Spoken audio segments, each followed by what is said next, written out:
Hello বন্ধুরা, আমি চৈত্রী। আজ আমি মিনি ব্লগ বানাতে এসেছি তোমাদের সকলের চেনা একটা জায়গায়, বাটা ফ্লাইওভারের উপর। আমার ফোনটা স্ট্যান্ডে লাগানো, দ্যাটস ওয়াই আমি পুরোটা দেখাতে পারছি না। দেখে নাও। তো এখন অনেকটা সময় বাকি আছে, বেশি ভিডিও বানাবো না, মিনি ব্লগ বানাবো। তো স্টে টিউন। তো আমার ব্লগ বানানো কমপ্লিট হয়ে যাওয়াতে আমি রাতে বাড়ি ফিরে এলাম।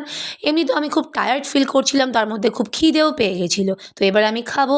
তো দেখো আমার সামনে রাতের ডিনার হাজির, গরম গরম রুমালি রুটি আর মাংস, যেটা আমি আজকে দুপুরবেলা রান্না করেছিলাম। তো এবার আমি খাওয়া শুরু করছি।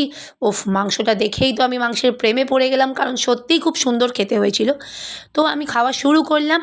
তারপরে টুকটাক মাকে একটু ফিডব্যাক দিলাম যে আমি কেমন রান্না করেছি। খেতে তো সত্যিই খুব ভালো লাগছিল। আর সঙ্গে ছিল কাঁচা পেঁয়াজ, তাই খাবারটা তো পুরো জমে গেছিলো। তোমাদের